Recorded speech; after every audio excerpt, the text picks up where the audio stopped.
8월 10일 주일 예배를 시작하도록 하겠습니다.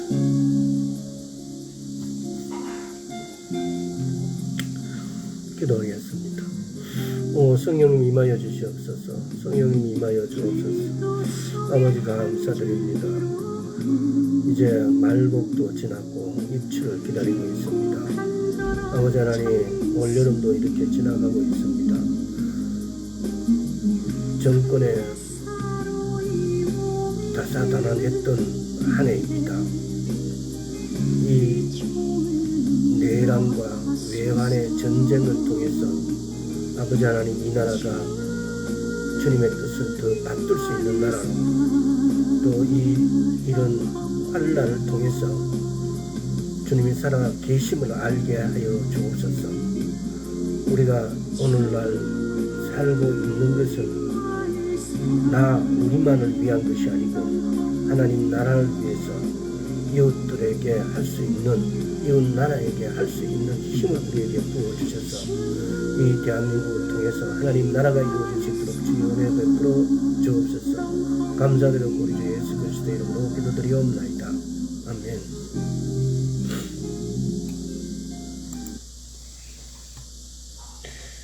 묵상에 대해서 오늘이 벌써 6째 시간 됩니다.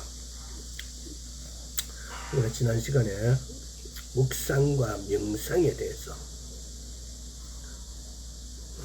명상은 묵상에서 시작된다. 묵상은 성경 공부에서 시작이 된다. 라는 것을 알아봤습니다. 그래서 명상은 언제나 하나님의 말씀을 묵상하는 데서 시작된다라고. 그래서 그런 명상과 묵상의 경계점은 뭐였냐? 우리가 신실하게 성경을 묵상하면 하나님이 그분 자신을 우리에게 나타내실 것이며 우리는 그를 만날 것이다. 이것이 명상입니다.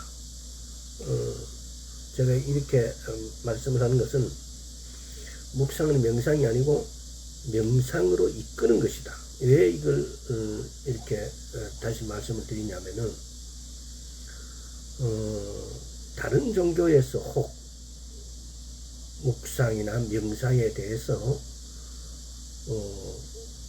말하면은 그것이 우리 기독교에서도 같지 않느냐라고 생각하실까봐. 가장 중요한 것은 뭐냐면은 그 대상이 다르다는 겁니다.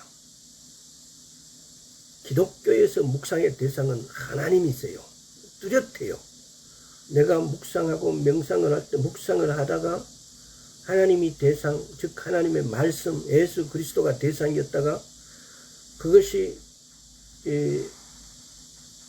그때까지는 내가 하나님께, 예수님께 물어보고 내가 읊조리고 내가 묵상을 해요. 근데 그것이 성령님의 인도하에서 넘어가는 순간 그것이 명상이 돼요. 그때부터는 하나님께서 하시는 거예요. 그러니까 이런 차이. 또 다른 종교에서 우리가 요가를 왜 비성경적이라고 말을 하냐면은 요가는 묵상 명상을 해요. 그 대상이 하나님의 말씀, 하나님의 아닌 모든 것은 사단이에요. 그래서 요가는 명상, 묵상을 하는데 그 대상이 하나님의 말씀, 하나님의 아니기 때문에 이상한 곳으로 흘러갈 수 있다는 거예요. 오히려 기타 어떤 우리나라의 다른 특별한 여러 가지 종교들 중에서 보면은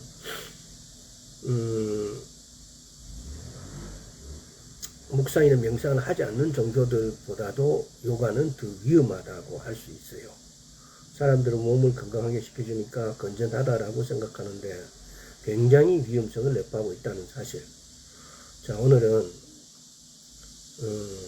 우리가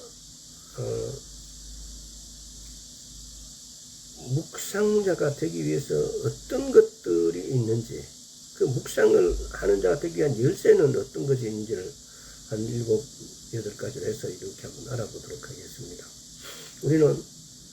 우리는 원래 첫째 묵상자로 태어났다는 겁니다. 우리는 묵상하는 자, 하나님의 말씀을 듣고 응답하는 자로 창조되었다는 겁니다. 하나님하고의 대화하는 자, 쉽게 말하면 하나님의 음성을 듣는 자로 태어났다는 겁니다. 하나님은 사랑이세요. 사랑은 대상자가 없는 사랑은 의미가 없어요. 사랑이라는 가치가 성립이 안 돼요. 사랑은 대상자가 있어야 돼요. 하다못해 물질에 대해서도 우리가 사랑이라는 말을 쓴다면 그 물질에 어떤 대상이 있어요. 돈을 사랑한다. 돈이라는 것이 대상이 되는 거죠. 그래서 사랑은 반드시 그 대상자가 있어야 된다는 겁니다. 하나님은 우리가 있는 곳에서 우리를 만나 주신다. 그분이 우리에게 말씀하시며 우리는 그분이 말씀하시는 것을 들을 수 있다.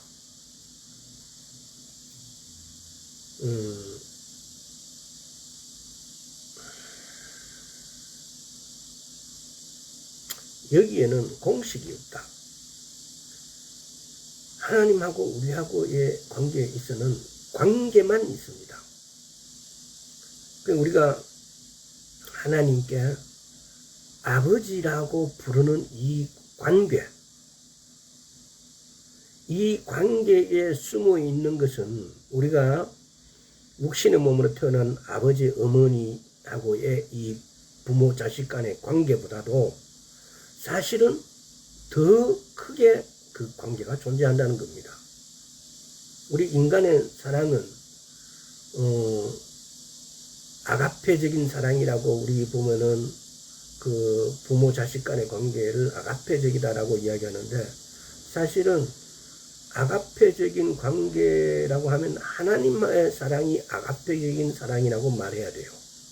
부모 자식 간에도 미워할 수 있고 부모 자식 간에도 경계를 하고, 우리나라 같은 경우 특히 왕족들 보면은 부모 자식 간에 경계를 하지 않습니까? 부모 자식 간의 왕이라는 그 자리에 경쟁을 해요. 시기를 해요. 근데 그 아가페라는 것에 있어 가지고의 그 사랑은, 하나님께서 우리를 사랑하는 그 사랑은 우리가 혈육적인 그 사랑의 경계를 사실은 넘어선 거예요. 사랑에는 보면은 1전에 말씀드렸는데 4가지의 사랑을 구별해요. 아가페, 에로스, 필레오, 또 한 가지 지금 까먹었습니다. 그래서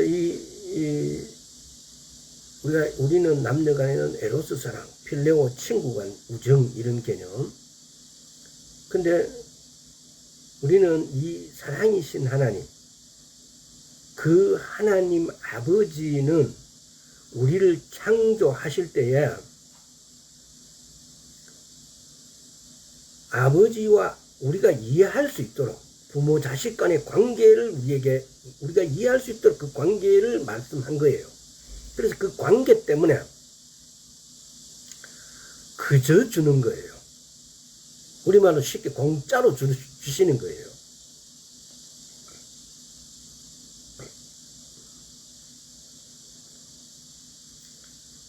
그 하나님의 사랑, 그 하나님의 사랑이 우리에게 왜 묵상하게 하실까요? 묵상해야 그분을 만날 수가 있습니다. 그분의 뜻을 알 수가 있습니다. 그분의 의지를 확인할 수 있습니다. 묵상해야만이 그분의 속뜻을 우리가 알고, 묵상해야만이 그분의 음성을 들을 수가 있어요. 오늘날 우리는요, 이 말씀을 손에 쥐고 있기 때문에 묵상하는데 방해 요소가 없어요. 있다면은 자기 자신이에요. 자기 자신의 욕심, 자기 자신의 의지, 이런 것들이 세속적인 어떤 것을 탐하고 탐욕을 내기 때문에, 그 생각 때문에 오늘날 많은 사람들이 저도 그런 것에 대해서 조금 요즘 심각하게 생각하고 있는 부분인데 뭐냐면요. 말씀 읽는 시간, 묵상하는 시간보다도 유튜브 보는데 시간을 많이 소비하고 있어요. 유튜브가 우리에게 지식을 전해주기도 하지만은, 많은 정보를 주기도 하지만은, 유튜브 자체가 우리에게 유혹이 될 수 있어요. 저도 심각하게 생각해요. 어떻게 이 다양한 뉴스, 많은 정보, 그야말로 홍수의 정보야. 근데 우리는 이걸 보면서 그 정보가 때로는 참인지 거짓인지, 진짜인지 거짓인지 판단을 잘 못하면서도 그걸 추종을 해요. 그래서 이 부분에 대해서 우리가 조금은 조심을 해야 된다. 자, 출애굽기 33장 9절에서 11절을 한번 보겠습니다. 모세가 회막에 들어갈 때 구름 기둥이 내려 회막문에 서며 여호와께 모세와 말씀하시니 모든 백성이 회막문에 구름 기둥이 섰음을 보고 다 일어나 각기 장막문에 서서 경배하며 사람이 그 친구와 이야기한 같이 여호와께서 모세와 대면하며 말씀하시며 모세는 진리로 들어오나 그 수종자 눈의 아들 청년 여호수아는 회막을 떠나지 아니하니라. 우리가 오늘날 지성소는 우리가 어디일까요? 우리가 관계를 이야기하다가 우리가 할 수 있는 가장 멋진 일은 마음속에 하나님의 말씀이 거하실 자리를 만드는 것입니다. 우리 안에 하나님의 말씀이 거할 자리를 만드는 것. 이것이 우리가 묵상하는 거예요. 우리는 하나님께서는 우리하고 관계에서 너희는 나의 아들이다, 자녀다, 신부다 라고 명명해 주셨어요. 근데 그런 관계는 하나님하고의 그런 관계가 있다라는 것은 대화가 가능해야 돼요. 뜻이 전달돼야 돼요. 그게 뭡니까? 하나님의 음성을 들어야 되고 하나님의 뜻을 알아야 되는 거. 이건 관계 때문에, 이런 관계를 하나님은 우리하고 이렇게 맺어주셨어요. 놀랍게도.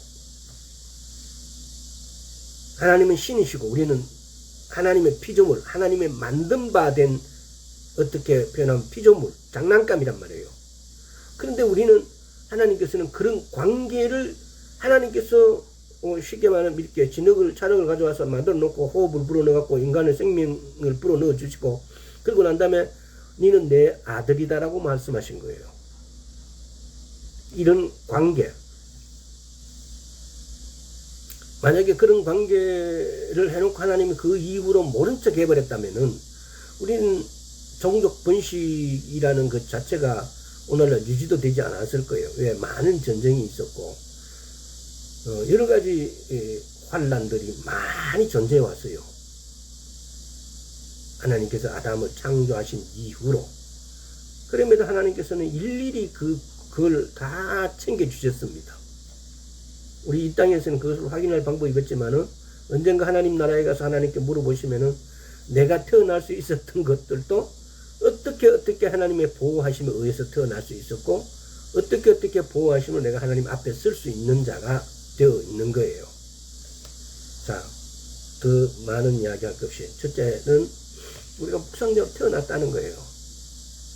바로 그 하나님하고 처음부터 관계가 우리는 하나님의 음성을 듣는 자로 하나님의 뜻을 이어서 이 땅에 삶을 살 수 있고 영원히 하나님 나라를 만드는 일에 일조하는 자로 하나님께서 은혜를 베풀어 주신 거예요. 두 번째는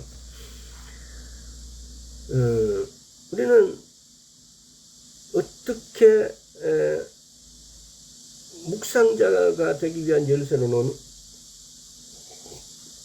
우리는 성경 자체를 묵상해야 돼요. 묵상지라든가 영적 독서가가 아니라 성경 자체를 묵상해야 돼요.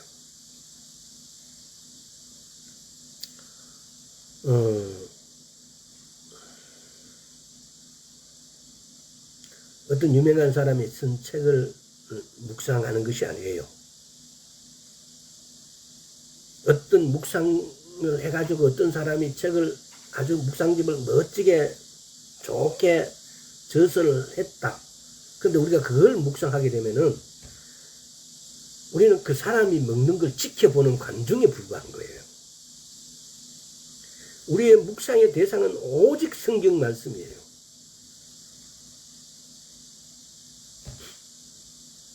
이거는 굉장히 중요한 거예요.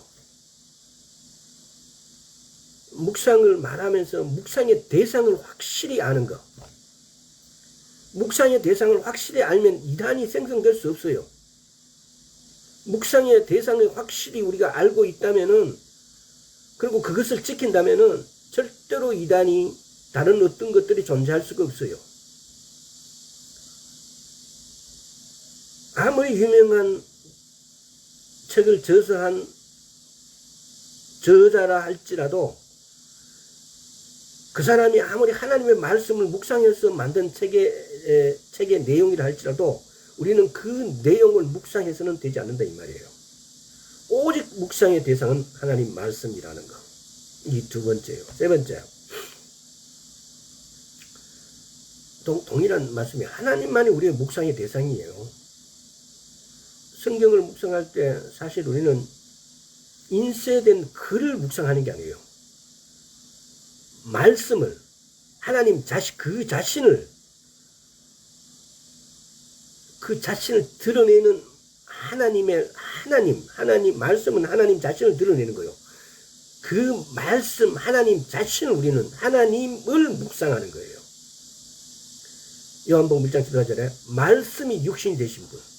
우리는 그분을 묵상하는 거예요. 이 꼬로 말씀을 묵상하는 거예요. 우리는 말씀과 예수 그리스도를 동일하다라는 사실들을 때로는 인정됐다가 때로는 인정이 안 돼요. 왜? 우리 인간적인 사고가 우리인데 가득 차 있기 때문에. 이 말씀이 곧 예수 그리스도라는 사실. 또한 이 말씀은 하나님의 말씀은 곧 하나님이라는 사실. 이게 삼위일체를 증명하는 건 똑같은 원리예요. 내 말은 곧 나예요. 내 말이 나라는 것은 여러분 누구나든지 증명할 수 있잖아요. 누구나 다 그것이 곧 나라는 걸 알 수 있잖아요. 내가 거짓말해서 내 말은 근데 내가 지금 그러니까 내 말 그건 거짓말 한 거다 해도 그 말은 그예요. 너는 거짓말하는 놈이다라고 동일해요. 이 말씀 이꼬로 하나님이세요. 말씀 이꼬로 예수 그리스도세요. 말씀 이꼬로 성령님이세요. 이건 동일한 거예요. 그래서 하나님만이 유일한 묵상의 대상이에요.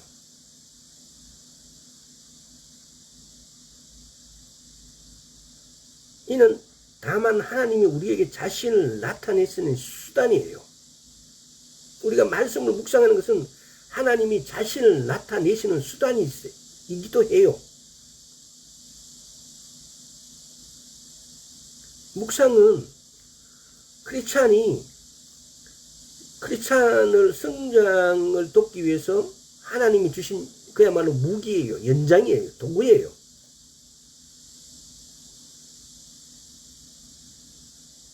묵상을 할 때 예수님이 아버지의 축복을 우리에게 부어주십니다.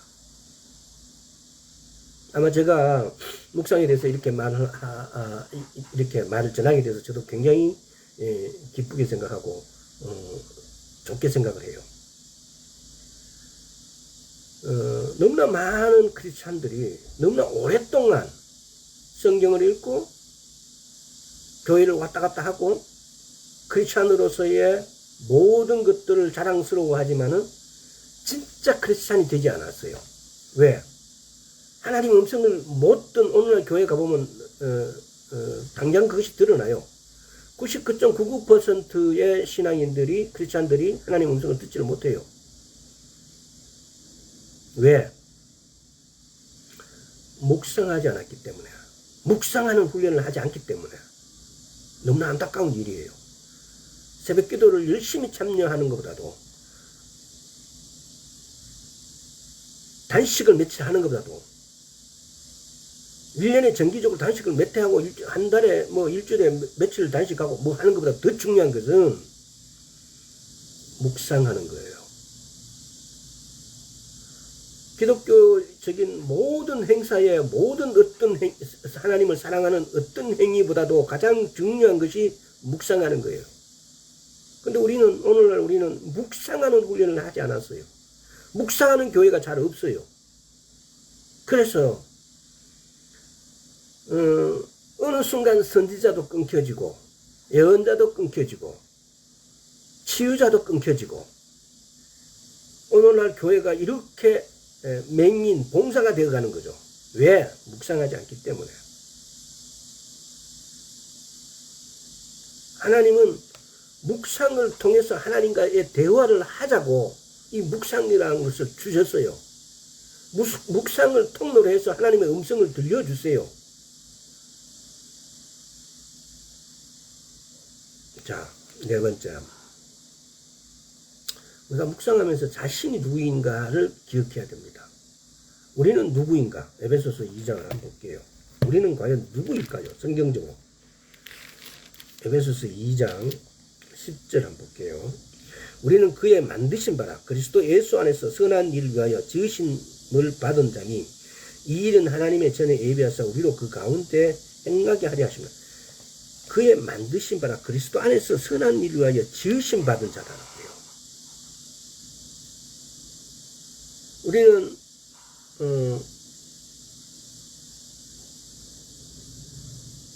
좀 더 영적인 사람이 되기 위해서 애쓸 필요가 있는 그런 사람이 그 정도의 사람이 아니에요. 이미 우리는 영적이에요. 우리는 그분 안에서 안전한 거예요. 왜? 우리가 거듭났기 때문에. 우리가 예수 그리스도의 피로 죄사함을 입었기 때문에. 자, 제 말을 오해 없이 그리고 판단을 해보세요. 우리는 성경 말씀을 분명히 그렇게 말씀하세요. 그런데 그럼 나는 내가 아직도 이러냐? 우리는 거듭났어요. 우리가 거듭나면 그러면 죄를 못 짓습니까? 아닙니다. 또 죄를 짓습니다.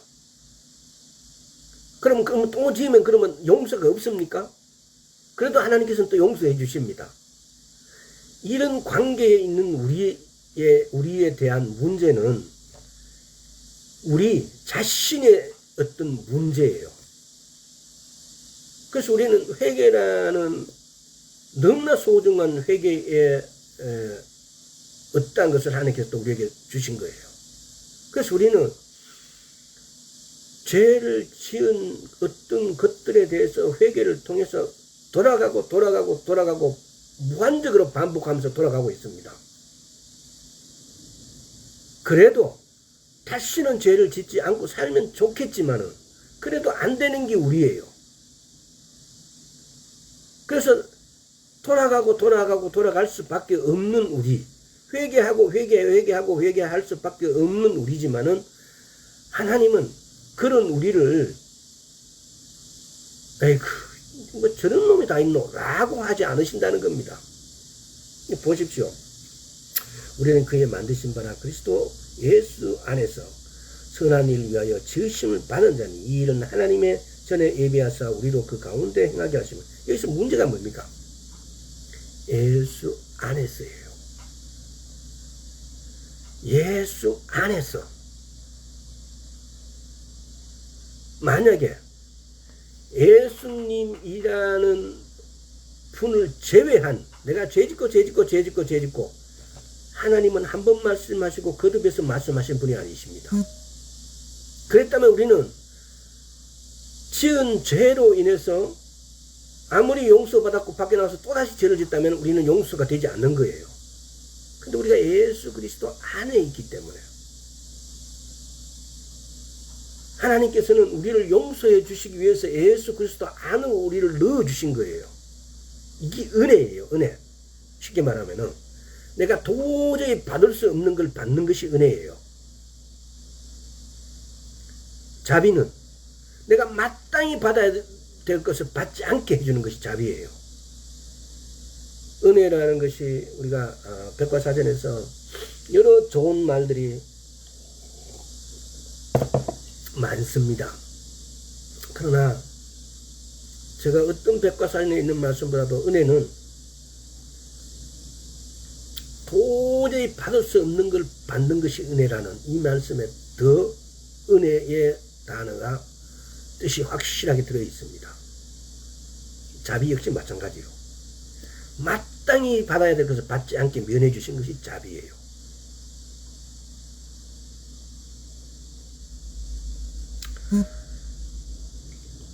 우리는 좀 더 영적인 사람이 되기 위해서 애쓸 필요가 없다. 이미 우리는 영적이며 그분 안에서 안전하다. 어렵지 않는가? 자격 미달인가? 걱정할 필요가 없습니다. 우리는 예수 그리스도로 죄사함을 받았습니다. 특별한 환경이 필요하지 않습니다. 한번 보세요. 누가복음 15장을 한번 보세요. 여기 보면은 좀 깁니다만은 시간이 그래도 한번 읽어보겠습니다. 15장에 보면은 11절부터요. 또 가시되 어떤 사람이 두 아들이 있는데 그 둘째가 아비에게 말하되 아버지의 재산 중에서 내게 돌아올 분깃을 내게 주소서 하는지라. 아비가 그 살림을 각각 나누어 주었더니 그 후 며칠이 못되어 둘째 아들이 재물을 다 모아가지고 먼 나라에 가 거기서 허랑방탕하여 그 재산을 흡입하더니 다 없이한 후 그 나라에 크게 흉년이 들어 저가 비로소 궁핍한지라. 가서 그 나라 백성 중 하나에 붙여서 하니 그가 저를 들로 보내어 돼지를 치게 하였는데 저가 돼지를 먹는 지엄 열매를 배를 째고자 하되 주는 자가 없는지라. 이에 스스로 돌이켜 가로되 내 아버지에게 양식이 풍족한 품꾼이 얼마나 많은고 나는 여기서 줄여 죽는구나. 내가 일어나 아버지께 가서 이르기를 아버지여 내가 하늘과 아버지께 죄를 얻었사오니 지금부터는 아버지 아들이라 일컬음을 감당치 못하겠나이다. 나를 품꾼의 하나로 부숴서 하리라 하고 이에 일어나서 아버지께 돌아가니라. 아직도 상거가 먼데 아버지가 저를 보고 측은히 여겨 달려가 목을 안고 입을 맞추니 아들이 가는데 아버지여 내가 하늘과 아버지께 죄를 얻어사오니 지금부터는 아버지의 아들이라 일컬음을 감당치 못하겠나이다 하니 하나 아버지는 종들에게 이르되 제일 좋은 옷을 내어다가 입히고 손에 가락지를 끼우고 발에 신을 신기라. 우리가 살찐 송아지를 끌어다가 잡으라. 우리가 먹고 즐기자. 이 내 아들은 죽었다가 다시 살아났으나 내가 잃었다가 다시 얻었노라 하니 저희가 즐거워하더라. 맏아들은 밭에 있다가 돌아와 집에 가까웠을 때에 풍류와 춤추는 소리를 듣고 한 종을 불러 이 무슨 일인가 물은데 대답하되 당신의 동생이 돌아왔으며 당신의 아버지가 그의 건강한 몸을 다시 맞아들게 됨을 인하여 살찐 송아지를 잡았나이다 하니 저가 노하여 들어가기를 즐겨 아니하거늘 아버지가 나와서 묻는데 아버지께 대답하여 가로되 내가 여러 해 아버지를 섬겨 명을 의미 없거늘 내게는 염소 새끼라도 주어 나와 내 벗으로 즐겨 하신 일이 없더니 아버지의 살림을 청지과 함께 먹어버린 이 아들이 돌아오매 이를 위하여 살찐 송아지를 잡으셨나이다. 아버지가 이르되 예 너는 항상 나와 함께 있으니 내 것이 다 내 것이로되 이 내 동생은 죽었다가 살았으며 내가 잃었다가 얻었기로 우리가 즐거워하고 기뻐하는 것이 마땅하다 하니라.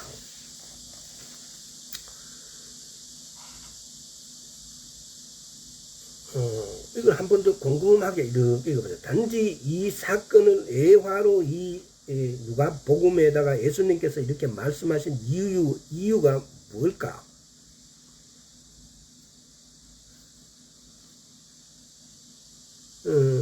우리를 둘째 아들, 우리가 하나님 앞에 둘째 아들이지 않느냐. 모든 죄를 짓고 재산만 까먹은 게 아니에요. 모든 죄를 짓고 어떤 사람은 예수를 믿다가 다시 불교를 믿다가 다시 돌아오는 사람도 있을 것이고 알라를 믿다가 돌아오는 사람도 있을 것이고, 어떤 사람들은 온갖 탐욕을 부리다가 돌아오는 사람도 있을 것이고, 온갖 욕심을 부리다가 돌아오는 사람도 있을 것이고, 성경에 보면요, 탐욕과 욕심 이런 거에 대해서도 분류가 조금, 그게 아마 우리나라의 언어가 그렇게 특별히 단어가 없어서 그럴 거예요. 욕심은 일반적인 만약에 어떤 그런 것들하면 탐욕은 보면은 하여튼 성경마다 이거는 한번 제가 지금 잠시 오해하고 있는지 모르겠으나 성적인 욕심을 탐욕에다 넣어놓은 경우가 있어요. 보면은 이거는 나중에 제가 다시 또 한번 알아보고 정확하게 말씀할게요. 그러니까 성경의 욕심, 탐욕 여러 가지 이런 것이 우리말로 쓰여졌어도 우리가 기존적으로 알고 있는 뜻하고는 달리 쓰여졌다는 겁니다. 그건 다시 말해서 무슨 말인가 하면은 원어가 갖고 있는 의미에서 그런 우리나라의 단어들이 마땅하지 않았기 때문에 똑같이 탐욕이라 번역돼도 원어에서는 이것은 성적 욕심을 욕심을 갖다 탐욕으로 번역한 게 있고, 또 지나친 큰 욕심을 탐욕이라고 해석해 놓은 게 있다는 이 말입니다. 그래서 때로는 우리가 우리 언어의 뭐라 그럴까요? 정확성을 우리가 알고 있는데 국한해서 우리 언어를 판단해 버릴 수 있는데, 실상 원어의 뜻은 거기에는 이 쓰여질 때 이 탐욕이란 것은 성적인 욕구를 해서 이 탐욕으로 쓰여지는 경우가 있다는 겁니다. 그래서 우리 단어를 규명해서 이 뜻이다 라고 하는 것도 중요하지만은 원어에서의 그 구절에 쓰여진 탐욕은 이런 의미가 있다는 것도 중요합니다. 자, 그래서 때로는 원어를 살펴보는 것도 중요하다 이 말입니다. 따라서 뭐 그거는 다음에 할 거고, 그래서 여기서 지금 묵상은 우리가 큰 잔치에 참여하는 건 똑같아요. 지금 여기 이 두 아들을 비유했을 때에 이것들도 비유해서 왜 이 비유를 우리가 처음부터 우리가 다시 한번 묵상을 해보세요. 굉장히 중요합니다. 여기에 우리가 묵상할 때의 대상은 하나님이시지만은 주체는 내가 반드시 들어가야 돼요. 그 하나님의 말씀을 먹는 내가 주체가 되어야 되는 거죠. 자, 이런 관점들을 좀 하나씩 챙기면서 말씀을 두 아들의 이 비유는 다시 한번 먹어보시길 바랍니다. 묵상은 하나님의 은혜를 통해 어린 양의 피로 구속받은 그리스도인으로서 하는 것이지 율법의 행위로 의롭다함을 하는 구약의 신자로서 하는 것이 아니다. 이 부분도 깊이 한번 생각을. 오늘날의 지성소는 휘장이 열려져 있습니다. 누구든지 과거에는 대제사장이 1년에 한 번 대속죄일 날 7월 10일 날 7절기가 있는데 7월 달에 7월 1일이 나팔절이고 7월 10일이 대속죄일이고 7월 15일이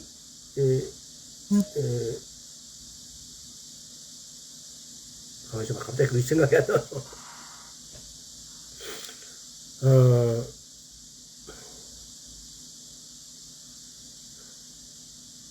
수장절 뭐 이런 개념 아니지. 초막절, 장막절 그런 날이에요. 그래서 대속죄일인 7월 10일 날 대제사장이 1년에 한 번 지성소에 들어가는 날이에요. 근데 자, 히브리서 한번 볼게요. 그러니까 이게 우리는 오늘날에 보면은 성전에 대해서 별로 그렇게 관심이 사람들이 별로 없는데, 왜? 성전이 없고 거기에 대해서 별로 구약에나 있는 것이다 라고 말씀을 하기 때문에.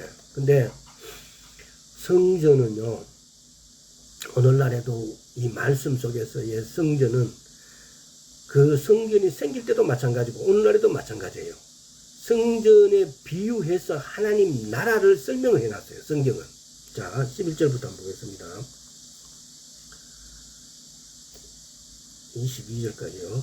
그리스도께서 장래 좋은 일에 대제사장으로 오사 손으로 짓지 아니한 곧 이 창조에 속하지 아니한 더 크고 온전한 장막으로 말미암아 염소와 송아지의 피로 아니하고 오직 자기 피로 영원한 속죄를 이루사 단번에 성소에 들어가셨느니라.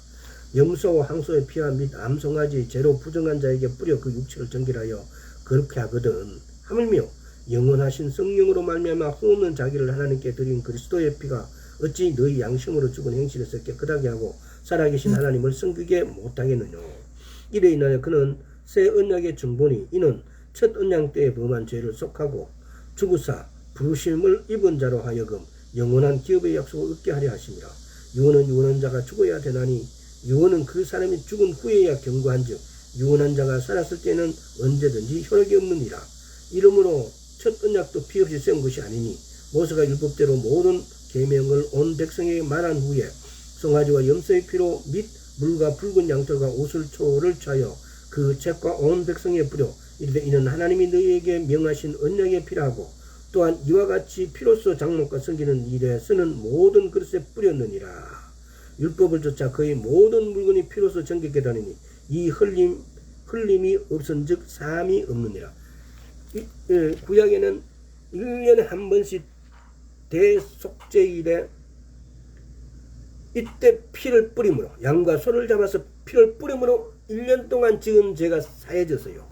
근데 오늘날 우리는 예수님의 피로서 정결하게 됐다 이 말이에요. 자, 오늘은 그것에 대해서 설명하는 건 아니니까. 그러니까 우리가 묵상을 할 때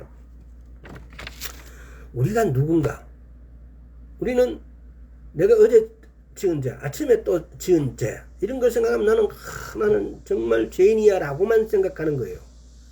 근데 이렇게 구약은 대속죄일 날에 1년 지은 죄를 사함을 받았어요. 근데 그 사함을 받고 이스라엘 사람들은 룰루랄라 했어요. 죄가 없어졌다고. 한번 생각해 보세요. 어떤 그 백성들의 진솔함. 어제까지 많은 죄를 지었어요. 옆집인데도 막 이웃에게, 친구에게 막 죄를 짓고 대속죄일을 기다려요. 그래서 대속죄일 날에 염소, 붉은 암송아지, 양을 잡아서, 수양을 잡아서 대속죄일 날 행사를 하고 난 다음에 죄가 다 없어졌어요. 새롭게 출발해요. 근데 그 사람들의 그 기분은, 그 마음은 죄를 사했기 때문에 이제 떳떳하게 하나님 앞에 설 수 있는 거예요. 물론 대제사장만이 속죄일에 지성소에 한 번만 들어갑니다. 나 대신 속죄를 받아주신 거예요. 근데 오늘날 우리는 히브리서 11장에서 읽었듯이 그 휘장이, 지성소 휘장이 없어져서 버렸어요. 지금 조금 전에 읽었던 우리가 그 구절 지나서 10장에 가보면은, 조금 전에 우리가 읽었던 것은 히브리서 9장을 읽었는데 히브리서 10장을 가보면요, 10장에 보면은 보세요. 17절에 저희 죄와 저희 불법을 다시 기억지 아니라 하셨으니 이것은 사하선지 다시 죄를 위하여 제사드리기 전이라. 19절에 그러면 형제들아 우리가 예수의 피를 힘입어 성소에, 지성소에, 여기 성소가 아니고 여기 기억한 거는 성소에 되는데 지성소에 들어갈 담력을 얻으나니 그 길은 우리를 위하여 휘장 가운데 열어놓으신 새롭고 산 길이요 휘장은 곧 저의 육체니라. 또 하나님의 집 다스리는 큰 대사장이 계시며 우리가 마음의 뿌림을 받아 양심의 악을 깨닫고 몸을 맑은 물로 씻었으니 참 마음과 온전한 믿음으로 하나님께 나가자. 또 약속하신 이런 부신 우리가 믿는 도리의 소망을 움직이지 말고 굳게 잡아 서로 들어봐 사랑과 선행을 격려하며 모이기를 피하는 어떤 사람들의 습관과 같이 하지 말고 오직 권하여 그날이 가까울수록 볼수록 더욱 그리하자. 지금 여기 보면 20절에 그 길은 우리를 위하여 휘장 가운데 열어놓으신 새롭게 산 길이요 휘장은 곧 저 입지나 이 지성소 휘장이 앞에 지성소 있고 출입구에 있는데 출입구에 성전 출입구 문을 열고 들어가서 다 통과해요. 통과해서 물두멍과 뭘 다 통과해가지고 분향단을 통과해서 지성소 안으로 들어가야 되는 지성소 휘장이 있어요. 그 휘장을 넣고 대제사장이 들어가는 거예요. 근데 이걸 예수님의 육체로도 예를 들어서 비유를 하기도 하고 여러 가지를 이렇게 비유를 해요. 그래서 우리가 그 지성소 안으로 들어갔다는 것은 지성소에 들어가는 자는 죄 사함 없이 들어갔다. 그러면 그 사람은 바로 죽어버려요. 대제사장이 지성소 들어가기 3일 전부터 부부관계를 하지 않고 목욕을 하고 그렇게 준비를 해갖고 지성소를 들어가는 거예요.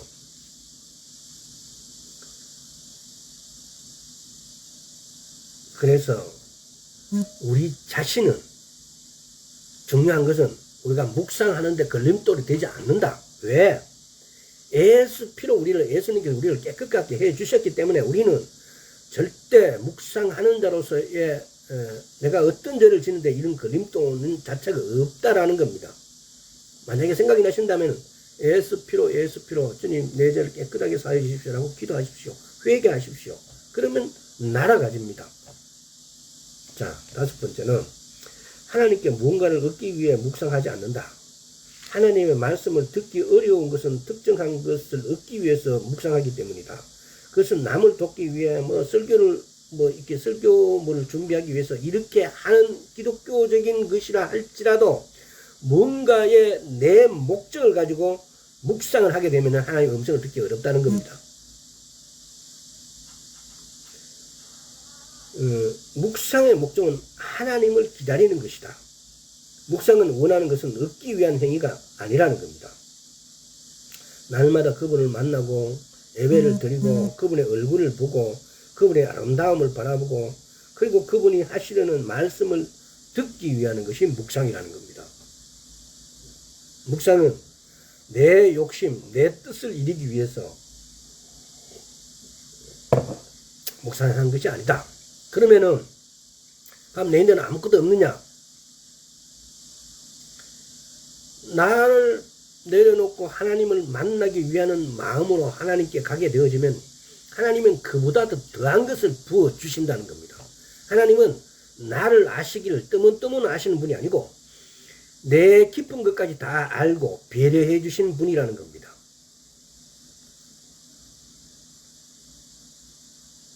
그래서 우리의 작은 욕심을 버리고 하나님 앞에 묵상을 시작하시길 바랍니다. 6번째는 묵상하면서 변화되기를 기대해야 된다. 묵상하는 것 이꼬로 하나님 만나는 거예요. 묵상하는 것은 하나님을 만나는 거예요. 너무 소중한 말씀입니다. 묵상하는 것은 하나님을 만나는 겁니다.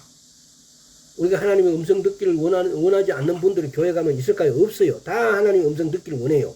하나님 만나기를 원해요. 하나님을 만나야 내 애를 좀 더 이야기하고 막 이런 초신자들이 많아요. 묵상하십시오. 묵상이 하나님 만나는 방법이에요. 앞에서 이야기했듯이 그러나 내 목적을 가지고 하나님을 만나지 마세요. 묵상하지 말라고요. 그러면 절대로 하나님을 만날 수가 없고 묵상이 되어지지가 않아요. 자, 묵상의 비결은 내가 하나님을 만나기를 원하는 것보다 하나님이 더 나를 만나기 원하는 것을 알고 하나님의 말씀을 대하는 것이다. 묵상은 내가 하나님을 만나고 싶은 간절한 마음보다도 하나님이 더 나를 만나고 싶어 한다는 사실을 우리가 아는 거예요.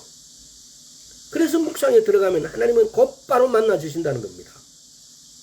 우리가 하나님을 초대하는 것이 아니라 하나님이 우리를 초대하는 것이라고요. 내게 묵상하는 마음을 주신 거, 생각을 주신 것은 하나님이 나를 초대하고 있는 거예요. 하나님이 나를 부르고 있는 거예요. 누가복음만 보겠습니다. 누가복음 24장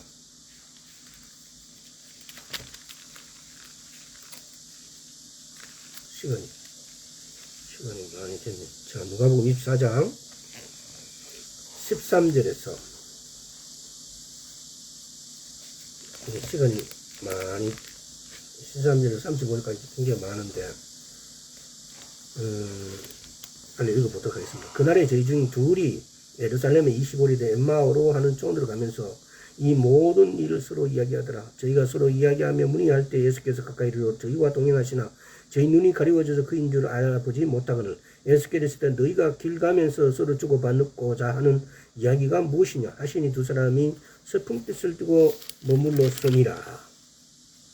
그 한 사람이 글로로 간 자가 대답하여 그러되 당신이 예루살렘에 오고 가면서 그늘 거기서 된 일을 홀로 알지 못하느뇨. 가라사대 무슨 일이뇨.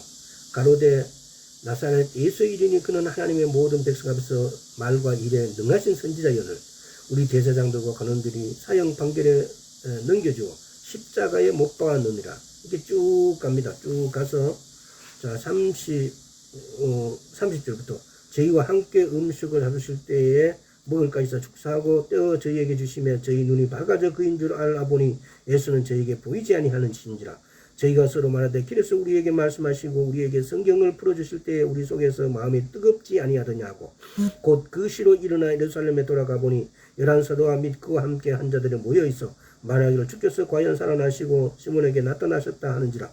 두 사람이 길에서 된 일과 예수께서 떡을 떼시며 자기들에게 알려주신 것을 말하더라.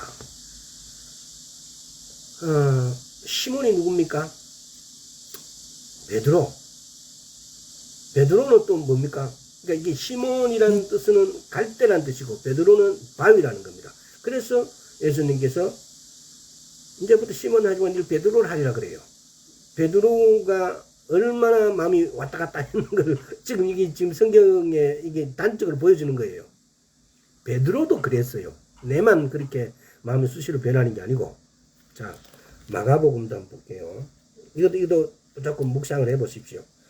얼마나 우리는 우리 성경을 우리 손에 쥐고 있다는 것이 얼마나 행복한지 여러분들 말씀에서 손을 떼지 마세요. 말씀을 정말 읽어보세요. 그리고 묵상해야 됩니다. 물으세요. 묵상한다는 것은 조용히 있는 것은 명상이고 묵상은 내가 하나님께 꾸준히 물어보는 거예요. 읊조리는 거예요. 하나님 이게 무슨 뜻인지 모르겠습니다라고.